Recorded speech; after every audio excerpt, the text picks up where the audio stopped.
Graça e paz, irmãos. Boa noite a todos. Casa.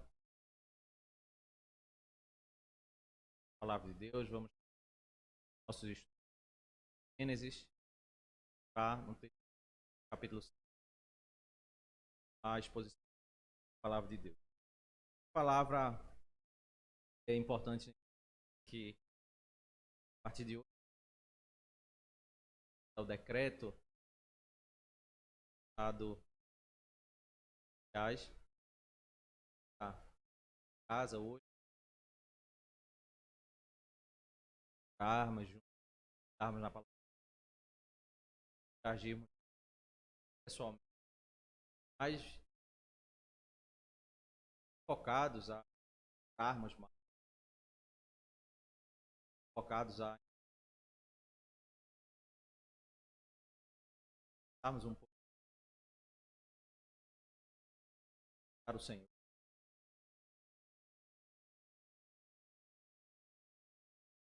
Darmos a palavra de Deus,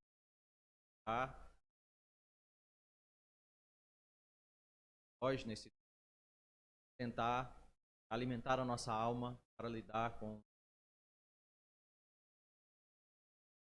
coisas esperadas, mas focado porque é um tempo dado idade, outros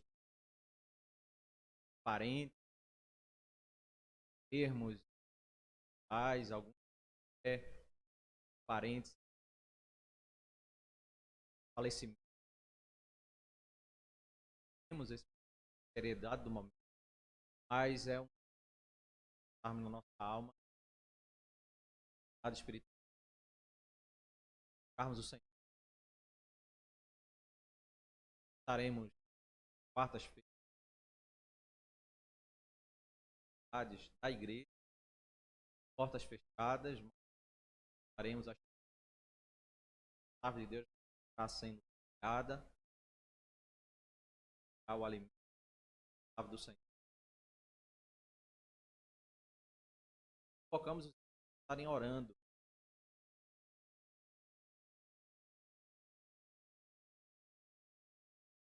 Temos em as nossos né, da nossa.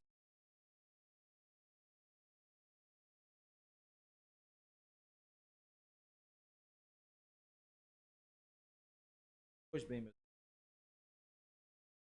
Orar ao Senhor, analisando o capítulo 5. Senhor nosso Deus, nós te damos graças por tua gloriosa palavra, pela tua bondade, pela tua provisão. Que o Senhor, ó Deus, tem nos dado e nos protegido em dias difíceis. Sabemos, ó Deus, que soberano e controla toda a história, e o Senhor, ó Deus, tem propósito em todas as coisas. Ajuda, ó Deus, a aguardar na tua graça e na tua misericórdia, a esperarmos, ó Deus, a intervenção, ó Deus, a saúde em nosso estado, em nosso país, para que tenhamos esse tempo, ó Deus, de vacinação para todas as pessoas do nosso país, possamos superar esse momento, ó Deus, tão difícil, possamos voltar à normalidade, Senhor. Abençoa, ó Pai, a nossa nação, é a nossa oração. Abençoa, Deus, esse momento em que vamos meditar na Tua Santa Palavra. Pedimos que o Senhor nos ajude, que o Senhor nos oriente, que o Senhor desperte, ó Deus, a Tua igreja, não nos deixe desanimar, Senhor, mas estarmos firmes, buscando o alimento do Senhor para a nossa alma, Senhor. Fala aos nossos corações, ó Deus, essa é a nossa oração, nós a fazemos em nome de Cristo. Amém. Vamos adentrar ao texto de Gênesis, capítulo 5, e o texto inicia, capítulo 5, verso 1. Este é o livro da genealogia de Adão, no dia em que Deus criou Adão, a semelhança de Deus o fez. Deus os criou homem e mulher, os abençoou e lhes deu o nome de Adão, no dia em que foram criados. É sempre um desafio quando nós estamos estudando as Escrituras e chegamos naqueles trechos em que nós deparamos com genealogias. Muitas vezes podemos até imaginar que esses textos eles não têm propósito de nos ensinar, eles são apenas registros históricos que revelam características daquele povo, daquela cultura, mas na realidade eles são também palavra de Deus. Eles trazem princípios teológicos, revelam propósitos das Sagradas Escrituras que nós devemos entender e aprender, porque por meio dessas narrativas nós também aprendemos sobre a história da redenção. Nós vamos examinar um capítulo que é marcado por genealogias, e esse capítulo, sem dúvida, ele nos ajuda a entendermos um pouco como nós podemos ler as genealogias da Escritura, tirarmos lições para as nossas vidas. O fato é que precisamos entender que o capítulo 5 ele está em continuidade ao relato da descendência de Adão e Eva, né, nos dois primeiros filhos, Caim e Abel, do capítulo 4, e depois da sequência que se analisa a genealogia de Caim. Então, depois do relato de genealogia, especialmente no capítulo 4, verso 25, final do capítulo 4, se inicia a falar de uma nova genealogia, a genealogia daqueles que adoram o Senhor, da santa semente. Então, Gênesis trabalha desenvolvendo aquilo que foi dito em Gênesis 3,15, onde se fala que existem duas descendências. A primeira, uma descendência já foi tratada ao falar sobre Caim e seus descendentes, as marcas, as características deles. E agora se fala sobre a outra descendência, a descendência da promessa, daqueles que adoram, daqueles que invocam o nome do Senhor. E foi isso que nós vimos em Gênesis capítulo 4, verso 26, quando Enos nasce, e é nesse tempo em que se começa a invocar o nome do Senhor. É a marca da genealogia do povo de Deus. Então, em primeiro lugar, nós vamos perceber que do verso 1 ao 5 há um destaque sobre a pessoa de Adão, né? E é dessa forma que nós entendemos que devemos analisar o capítulo 5 de Gênesis, é que na lista de muitos nomes, de muitas informações, o texto vai parando para tratar algumas pessoas de modo particular, quando as informações são mais extensas ao tratar essas pessoas, e de fato a narrativa está nos mostrando esse destaque que deve ser observado pelos leitores.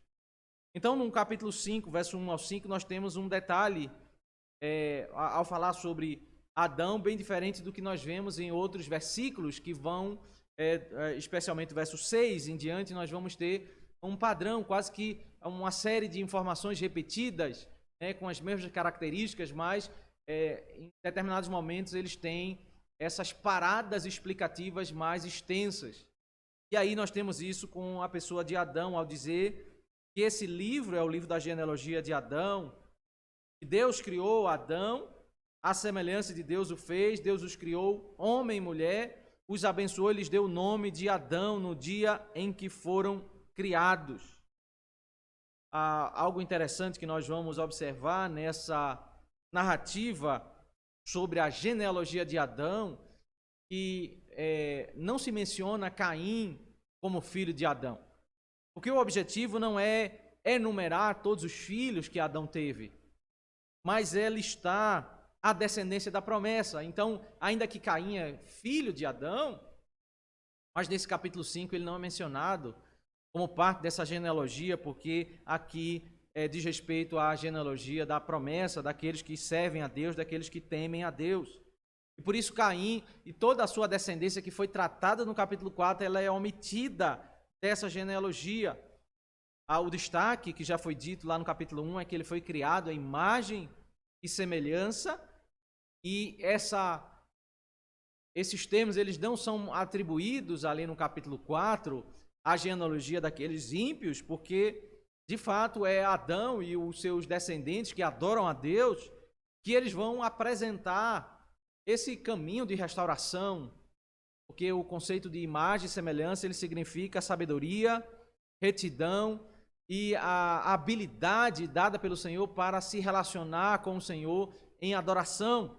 Então nós não vamos ver esses termos ainda que possamos ver alguns elementos de conhecimento naqueles que não adoram a Deus, mas a sabedoria, a retidão, esse caminho de voltar a andar na vontade de Deus, de se comunicar com Deus, de fato, esses termos de imagem e semelhança, eles estão mais próximos do povo do Senhor, naqueles que adoram ao Senhor. No verso 2, nós temos a repetição dos termos em que Adão, e aí homem e mulher são criados, abençoados e recebem o nome de Adão, né? A referência a que Deus criou, Deus abençoou e Deus deu o nome. Todos esses termos revelam que Deus tem autoridade sobre aqueles a quem Ele criou. Ele criou, Ele abençoou e Ele deu o nome. Isso porque nas narrativas anteriores, aquele que dá o nome é aquele que tem autoridade sobre. Deus disse que o homem tinha autoridade sobre os animais e por isso ele foi chamado a dar nomes aos animais. E é de fato, meus irmãos, nessa descendência que nós vemos mais claramente esse reconhecimento. Aqueles que adoram a Deus, eles reconhecem Deus como Criador, eles reconhecem que Deus é aquele que nos abençoa e eles reconhecem, nós reconhecemos que Deus é aquele que tem autoridade sobre nós, aquele que nos criou e nos fez com um propósito para a sua glória. A partir do versículo 3, nós temos aí a informação de que Adão viveu 130 anos, gerou um filho à sua semelhança, conforme a sua imagem. E lhe deu o nome de Sete, aquele que nós já examinamos, que significa o estabelecido, né? Diferente daquele que foi errante e fugitivo, aquele que foi apartado dos caminhos do Senhor, aquele que foi punido pelo Senhor por causa da sua rebelião, por haver matado o seu irmão. Sete é aquele estabelecido, aquele descendente da promessa. E aí o texto diz que ele foi gerado à imagem e sua semelhança, aquele que foi criado para adorar a Deus, aquele que foi estabelecido como um adorador, como aquele que reconhece a autoridade do Senhor. No verso 4, verso 5, depois que gerou esse filho, Adão viveu 800 anos e teve filhos e filhas. Todos os dias da vida de Adão foram 930 anos e morreu. De fato, essa é o padrão da narrativa de trazer informações sobre quantos anos ele viveu, o filho que ele teve e o registro da sua morte. Ele teve filhos e filhas, então os filhos de Adão não foram apenas Caim, Abel e Sete. Ele teve vários filhos e várias filhas, mas a narrativa não quer mencionar o nome deles, porque não tem propósito com isso. A narrativa quer destacar apenas aquilo que diz respeito à redenção. Quando se menciona aqui, nesses 5 primeiros versículos, essas informações sobre a idade de Adão, a data da sua morte, o filho que ele teve, a descendência, imagem e semelhança, o que a Escritura quer destacar exatamente é que aqui se inicia a genealogia de um povo abençoado, de um povo justificado. Essa narrativa ela faz o contraponto àquilo que foi dito em Gênesis capítulo 4 sobre a descendência maldita. De fato, Adão é aquele que, por meio dele, entrou o pecado na humanidade e que ele vai encontrar o seu paralelo, como nós aprendemos em Romanos capítulo 5, sobre aquele que é o último Adão, Cristo Jesus. Assim como Adão trouxe contaminação para aqueles que estavam nele, aqueles que estão em Cristo têm a vida por meio dele. Ele é o representante, por isso ele é chamado de último Adão. De fato, nós vamos aprender que a influência desse pecado de Adão cai sobre todas as pessoas, inclusive sobre as duas descendências, mas com base na promessa de Gênesis 3, que a descendência da promessa encontra o caminho de restauração, porque todos são culpados, todos estão em pecado diante do Senhor. E somente por meio de Cristo, aquele que é o último Adão, que nos é ensinado em Romanos capítulo 5, ele de fato substitui aquilo que Adão fez negativamente, ele faz positivamente, ele é aquele perfeito, é aquele que faz a obra para nos representar e como perfeito Adão, ele faz a obra para nós podermos nos achegar diante de Deus. Então, logo depois dessas informações que tratam sobre a genealogia de Adão, nós temos as inúmeras informações do verso 6 ao verso 20. Nós não vamos ler todos os versículos, mas nós vamos ler com o propósito de nós entendermos o propósito, o verso 6 ao verso 8. O texto diz: Sete viveu 105 anos, gerou Enos. Depois que gerou Enos, Sete viveu 807 anos e teve filhos e filhas. Todos os dias de Sete foram 912 anos e morreu. Então perceba que esse vai ser o padrão. Adão, a narrativa sobre Adão já foi uma narrativa mais extensa, porque queria se dar um destaque sobre Adão. Mas aqui do verso 6 ao verso 8, o padrão dessas narrativas, dessa genealogia, que vai se descrever o período de tempo de uma pessoa até que ele tem um filho. Então ele viveu 105 anos e teve um filho, chamado Enos. Depois que gerou Enos, aí disse a quantidade de tempo que ele viveu, 807 anos, e uma descrição geral, que ele teve filhos e filhas, ou seja, ele teve muitos filhos, mas a narrativa quis destacar a pessoa de Enos. E depois diz o total de anos, né? A vida dele foi resumida em 2 períodos de tempo, agora ele faz o somatório dos anos e o registro da sua morte. Se você pegar a narrativa do verso 9 ao verso 11, você vai ver que nós temos o mesmo padrão, né?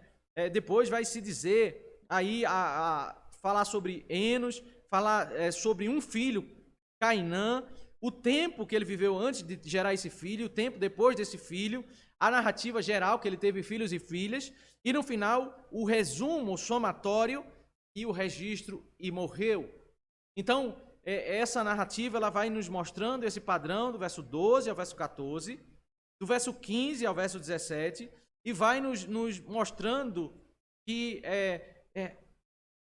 todos eles têm o mesmo, informações diferentes, números diferentes, mas é o mesmo padrão. Verso 18 ao verso 20 também temos o mesmo padrão. E aí, quando nós chegamos no verso 21, nós temos um outro destaque. Então, quando nós estamos lendo as narrativas da Bíblia, o primeiro ponto que nós precisamos entender é discernir esses padrões. As repetições revelam padrões. E quando no meio daquelas narrativas nós temos um versículo que foge do padrão, é porque o narrador ele quer estabelecer um destaque. Ele já estabeleceu o destaque em Adão, de que Adão ele não tem um registro de todos os filhos de Adão, mas apenas daqueles que são descendência da promessa. Esse é o destaque que ele quer fazer sobre Adão. Agora ele quer fazer um destaque sobre a pessoa de Enoque. Perceba bem o verso 21 ao verso 24. Enoque viveu 65 anos, gerou Metusalém. Perceba que o verso 21 ele ainda está dentro do padrão, porque diz o tempo e depois o nome de um filho. Mas aí tem um acréscimo. No verso 22 diz: Enoque andou com Deus. E depois que gerou Metusalém, viveu 300 anos e teve filhos e filhas. Todos os dias de Enoque foram 365 anos. Enoque andou com Deus e não foi mais visto, porque Deus o levou para junto de si. Então há um acréscimo em dizer que Enoque andou com Deus.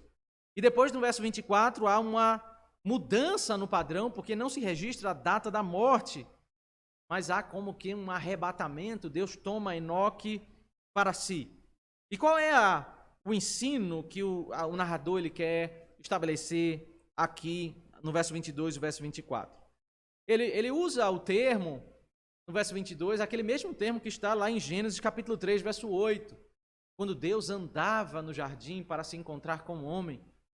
Então, o primeiro destaque que nós percebemos aqui na narrativa é que mesmo depois de fora do jardim, mesmo depois de o homem ser manchado com o pecado, é possível sim andar com Deus. Certamente não é da mesma intensidade, com o mesmo privilégio dentro do jardim, mas havia alguém que andava com Deus, alguém que tinha comunhão íntima com o Senhor. Não é que Enoque era perfeito, ou que foi aceito pelas suas obras, mas o fato é que ele, perdoado, ele adorava a Deus, ele confiava em Cristo, e ele andava com Deus. Ele diferente de toda a geração da cidade implantada por Caim, da sua família, aquela cidade que tem o nome de Enoque, mas esse aqui, esse outro Enoque, Ele aqui, ele anda com Deus, ele não anda na imoralidade, ele não tem aquele comportamento de ter mais de uma esposa, o comportamento daquele ímpio que é assassino, que mata as pessoas. A narrativa ela vai estabelecendo que é possível andar com Deus aqui, logo nos primeiros capítulos da Escritura. É possível andar com Deus e é possível vencer a morte. Porque se o capítulo 3 termina com a sentença de que o homem vai voltar ao pó, o capítulo 5 nos apresenta um homem que ele não passou pela morte, ele venceu a morte, ele não foi sentenciado. Certamente ele era um homem pecador, porque a Escritura diz que todos os homens são pecadores, mas a Escritura está nos dizendo, nos apontando que é possível, por meio daquela promessa de Gênesis capítulo 3, verso 15, ter a esperança de vencer a morte. De fato, o que acontece aqui em Gênesis 3, 5, 24, é Deus sinalizando para o seu povo que aqueles que confiam nele, aqueles que confiam em Cristo como mediador, assim como Abel, que adorou o Senhor por meio do sangue, eles certamente vão vencer a morte, eles vão participar da ressurreição. Interessante que o que acontece com Enoque aqui é como um prenúncio do arrebatamento. A Bíblia faz um pouco sobre isso, alguns eventos na história, eles prenunciam aquilo que vai ocorrer mais à frente, quando a Escritura diz que Deus vai vir para pegar a sua igreja e tomar para si. As pessoas naturalmente morrem e no último dia serão ressuscitadas, receberão corpo. Mas aquelas pessoas que estarão vivas quando o Senhor voltar, elas não morrerão, elas serão transformadas e adentrarão a presença de Deus, a semelhança do que aconteceu com Enoque, porque Deus está sinalizando isso. De fato, Deus está mostrando que a família da promessa é distinta completamente daquela de Gênesis capítulo 4, e ilustra isso com a vida de Enoque. Interessante que Enoque é mencionado na carta aos Hebreus, capítulo 11, verso 5, quando diz que pela fé, veja, não é pelas obras, mas é pela fé, ele foi o fator determinante de Enoque para ele vencer a morte. Pela fé ele andou com Deus e não viu a morte. Pela fé ele foi salvo, ele foi justificado. Pela fé ele andou em santificação e pela fé ele foi levado por Deus para a sua presença. Interessante que também Enoque, ele é mencionado em Judas, verso 14, verso 15, o texto que eu vou ler.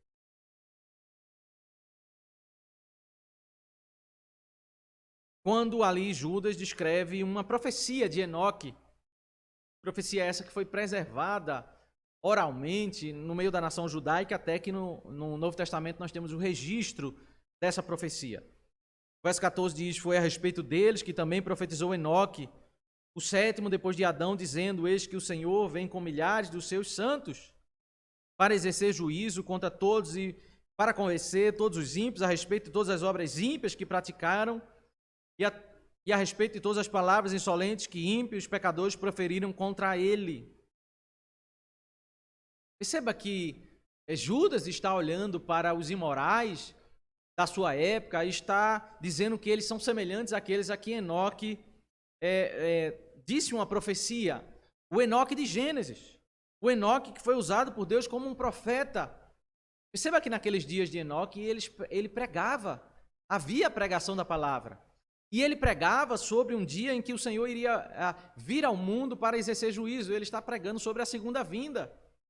Naqueles dias ele pregava sobre a segunda vinda e ele olhava para aquela cidade lá de Caim com seus descendentes e ele anunciava que Deus iria visitar todos os ímpios, à semelhança deles. Com o juízo do Senhor, Deus iria tratar os ímpios com aqueles imorais com juízo. Perceba que isso, naquele contexto da cidade de Caim, dos seus descendentes de imoralidade, Enoque estava pregando a palavra. Em Gênesis capítulo 5, nós já temos a pregação da palavra. Eles se reuniam para adorar o Senhor, e também havia a pregação da palavra. Ele anunciava, ele já tinha essa esperança de um dia que o Senhor iria punir eternamente os ímpios, condenando eles a uma eternidade, e ele iria levar o seu povo para a vida eterna. Isso era a pregação de Enoque, já nos primeiros capítulos da Bíblia, naquele contexto tão distante da primeira vinda do Senhor, que vai acontecer somente no Novo Testamento, né? Mas aí a narrativa prossegue, e aí nós temos uma retomada da descrição geral, verso 25 a 27. Perceba que vai se mencionar novas, mesmas informações, né? Quantidade de anos diferentes, certamente, mas o padrão é que a pessoa vive, tem um filho, novamente uma descrição de que ele vive mais tempo, tem vários filhos e filhas, e depois a descrição da sua morte, versículo 27. E aí nós temos um detalhe sobre verso 28 ao verso 31, quando fala sobre a terceira pessoa em destaque. Primeiro Adão, segundo Enoque e terceiro Lameque. Verso 28 diz: Lameque viveu 182 anos e gerou um filho, e deu o nome de Noé, dizendo: Este nos consolará dos nossos trabalhos e das fadigas das nossas mãos, nesta terra que o Senhor amaldiçoou. Interessante que esse acréscimo é uma profecia. A profecia de Lameque, que foi usado por Deus, um homem temente ao Senhor, ele coloca o nome do menino de Noé, que é um termo relacionado à palavra consolo, né? Ele nos consolará, o nome dele é consolo, porque ele nos consolará. Perceba que ele olha para essa esperança, e é bem própria que ele olha para... Ele ouviu a pregação de Enoque, que falava sobre segunda vinda, que falava sobre consumação, e o coração de Lameque não está nessa terra, é um coração de um servo de Deus que olha e anela por um dia em que o Senhor vai resolver nos tirar dessa terra cheia de problemas, de maldições, essa terra cheia de morte, cheia de pandemia, cheia de fadiga, cheia de dificuldades. Lameque, ele adorava a Deus e ele esperava um dia em que o Senhor iria levar o seu povo para ser livre de todas as dificuldades dessa vida. Essa era a fé e a esperança de Lameque. E por isso ele colocou o nome do menino de consolo, porque esse era o consolo para a sua alma. O consolo para a sua alma não era ele ter os seus problemas resolvidos e ele continuar vivendo aqui na terra.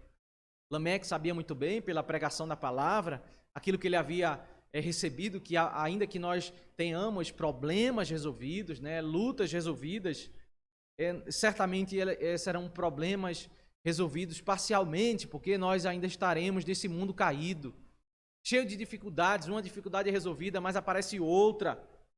Lameque anelava por essa vinda do Senhor, por tirar dessa terra maldita, por nos levar para novos céus e nova terra.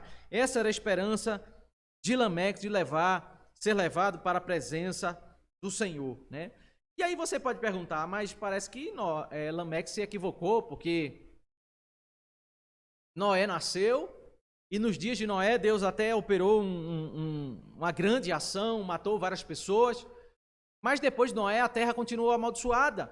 É verdade.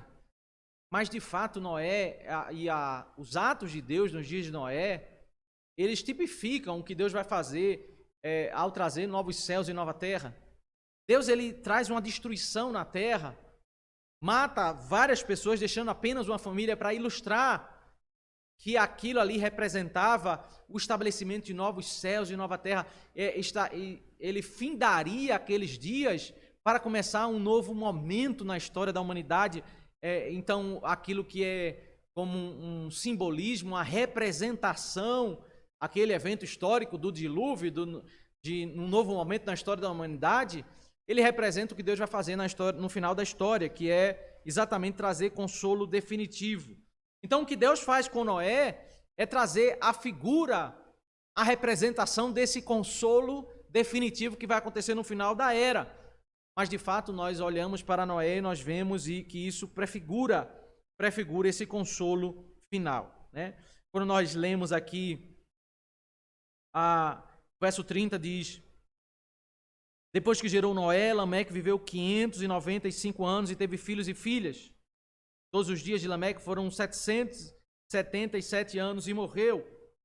Então, a narrativa quer mencionar essa informação da profecia de Lameque, de que ele não busca nessa vida o consolo, mas ele busca o consolo por meio dessa pregação que foi trazida a ele por Enoque, no meio da sua descendência, de que ele seria consolado quando houvesse a consumação do Senhor. E aí nós temos a quarta pessoa em destaque.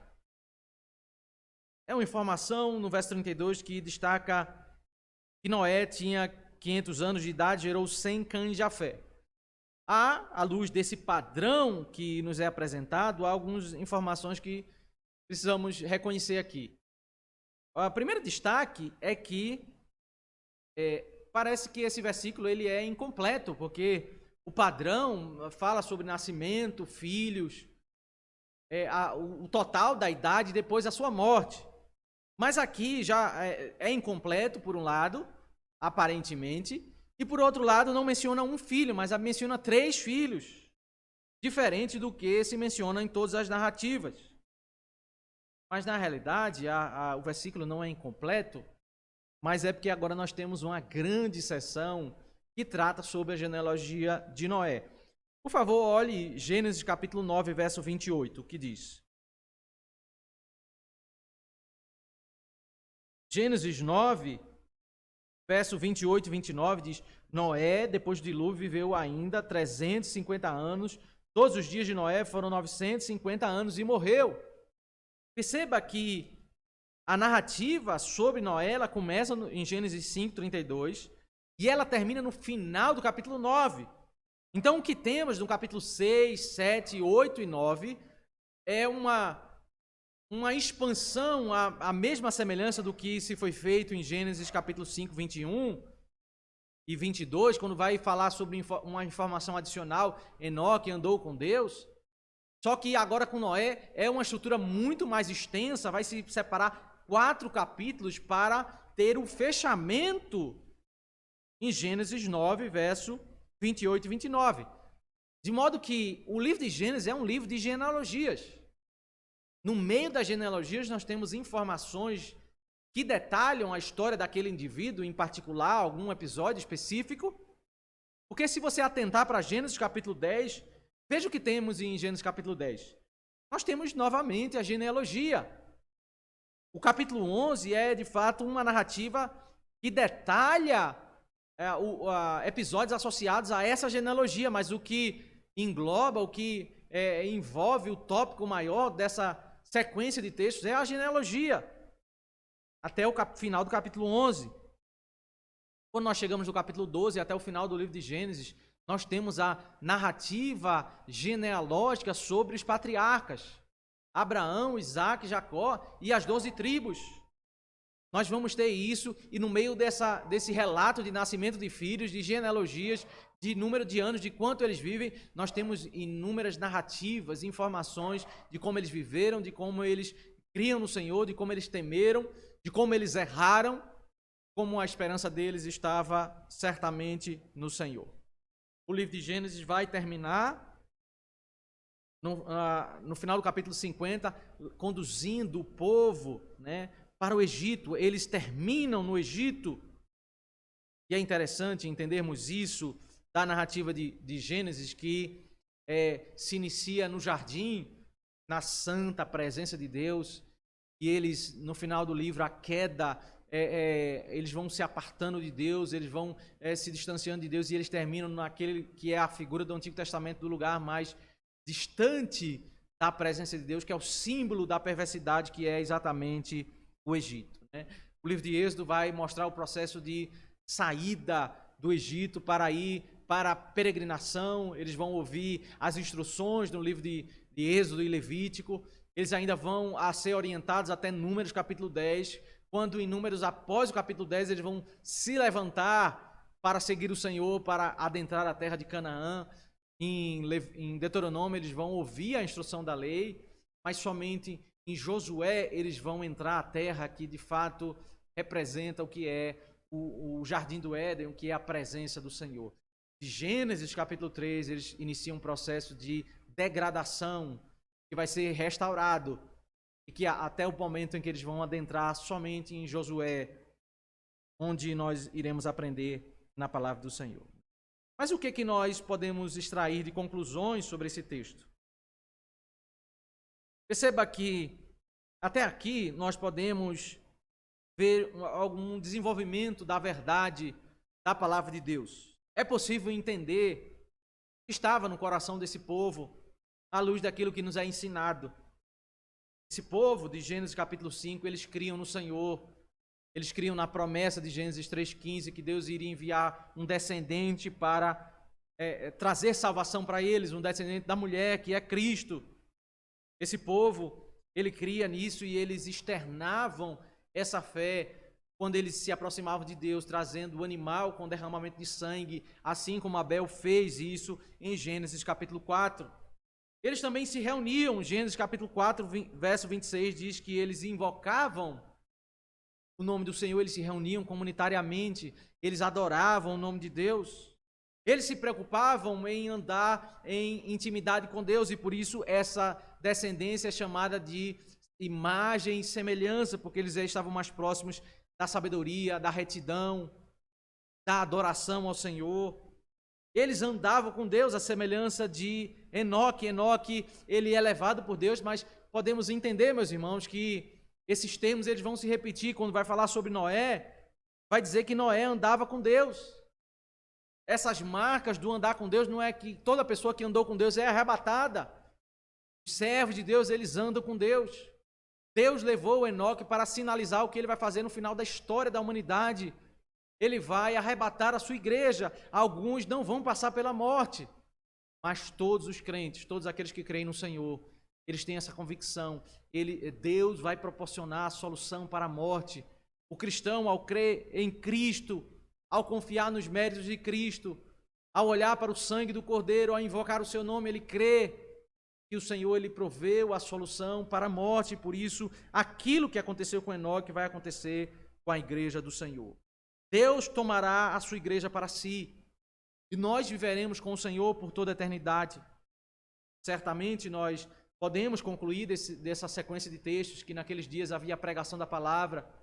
Eles falavam sobre o pecado, eles condenavam o pecado.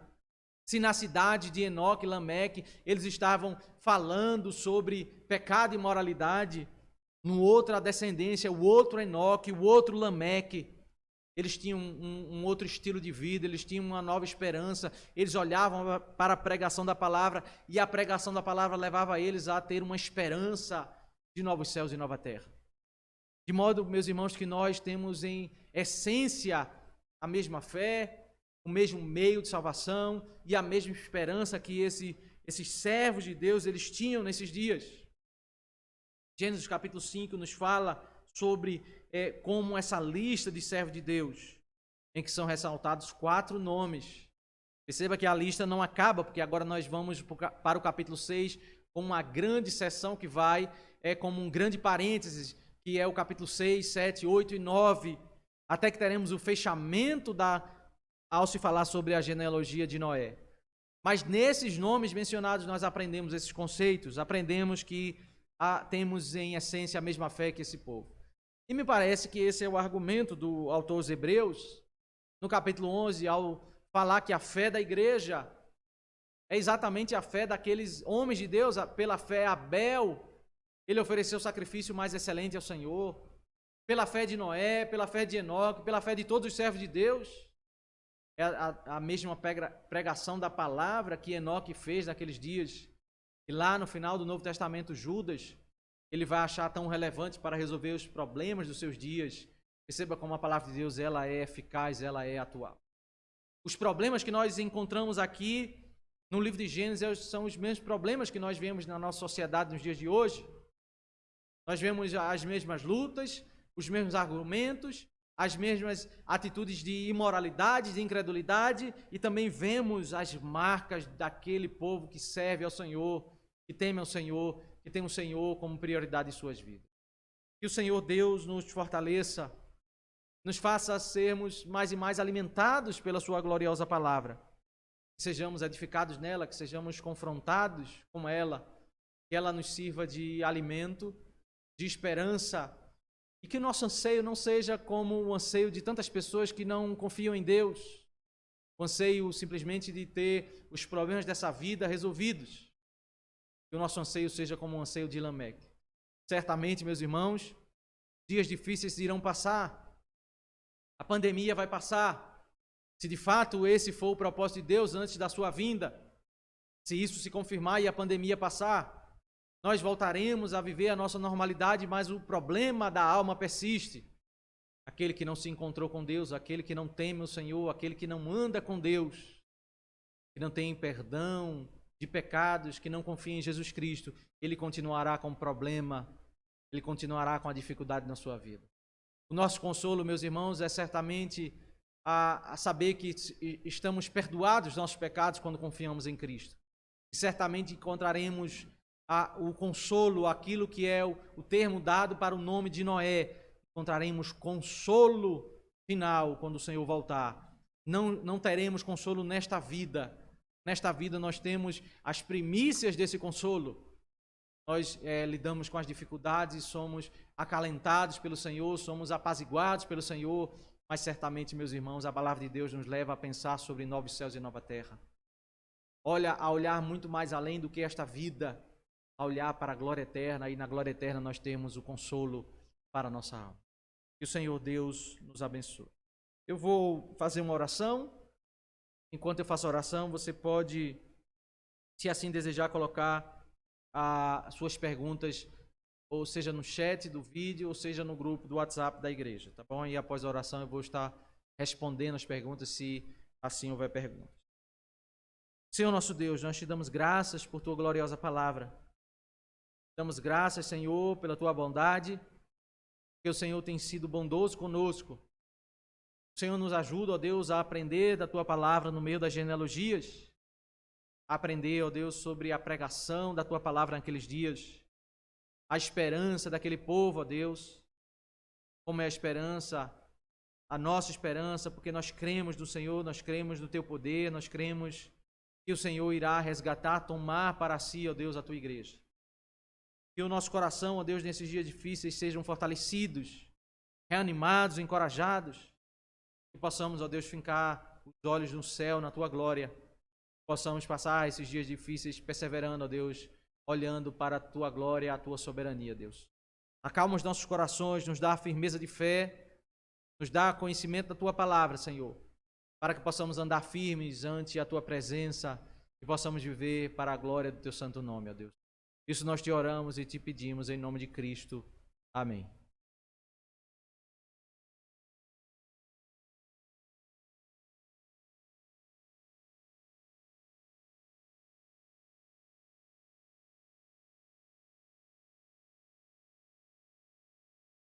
Peço aos irmãos que chegarem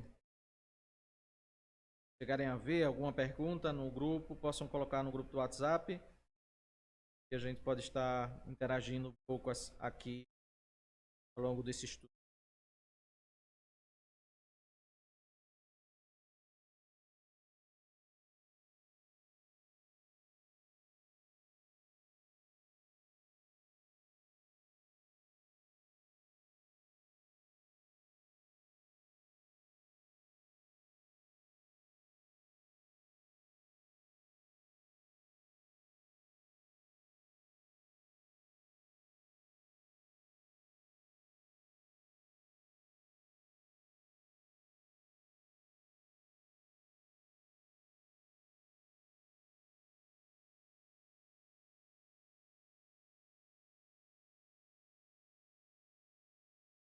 Nós temos uma certa dificuldade porque temos um certo delay e às vezes os irmãos estão acompanhando a parte final do estudo, mas nós estaremos encerrando esse momento e aí nós estaremos à disposição no WhatsApp. Se você tiver alguma pergunta, você pode colocar o texto lá e nós estaremos encerrando.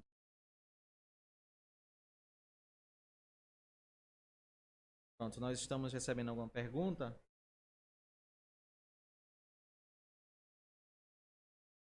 O Mateus diz o seguinte: a frase andou com Deus é usada em Enoque e com Noé. Essa frase pode revelar um relacionamento especial e íntimo que revela o favor de Deus para com eles?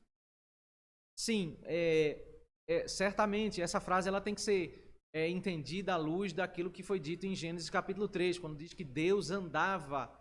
É como se o homem sem pecado, ele vivia no jardim, mas havia momentos específicos em que Deus se aproximava dele para andar próximo a ele.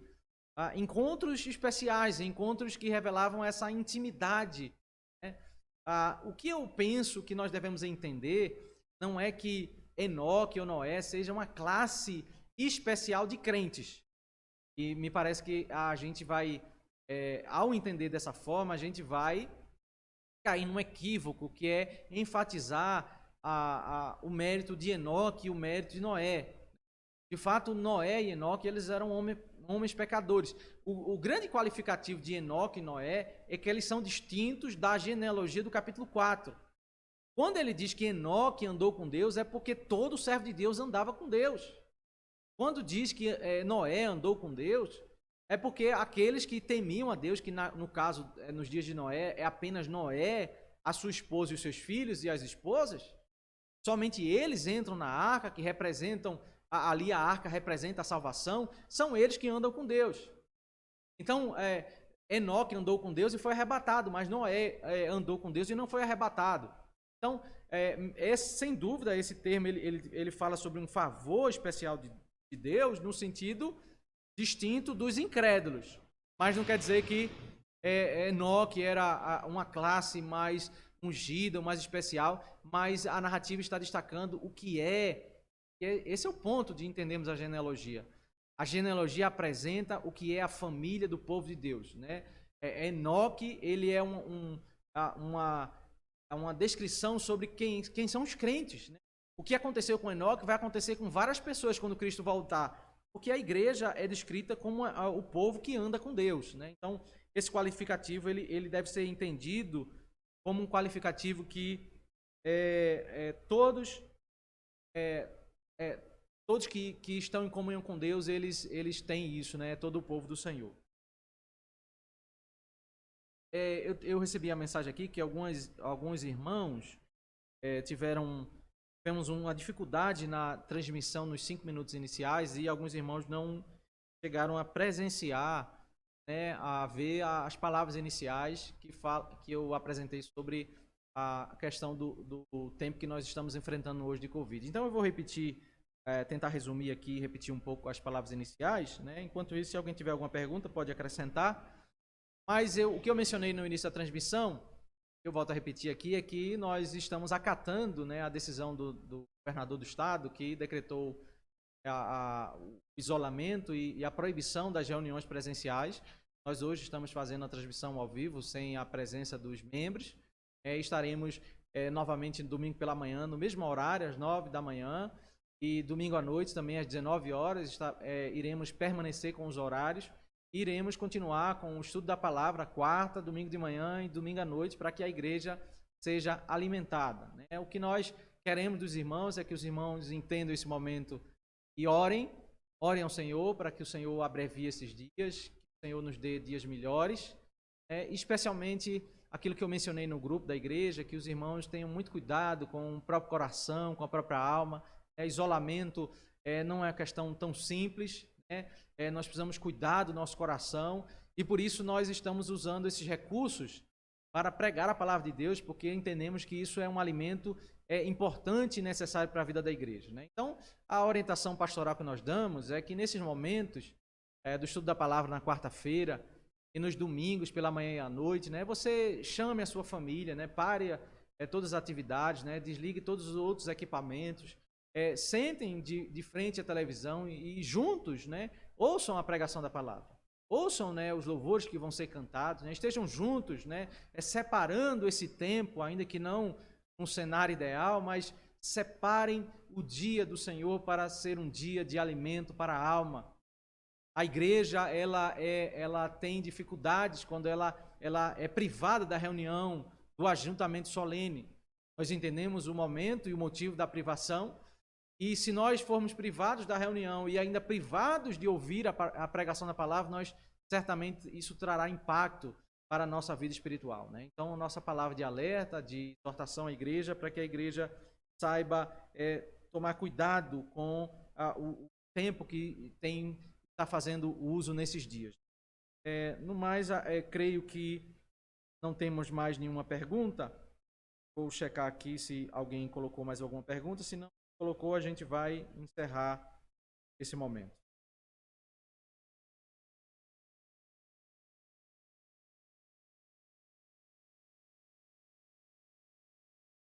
Muito bem, não temos mais nenhuma pergunta. Eu estou à disposição no WhatsApp. Se os irmãos querem fazer mais alguma pergunta, eu posso responder. Deus os abençoe. Tenham uma semana abençoada. Domingo pela manhã, se Deus permitir, estaremos novamente às 9 horas. Vamos orar para que Deus nos fortaleça e nos proteja nesse tempo. Deus os abençoe, meus irmãos.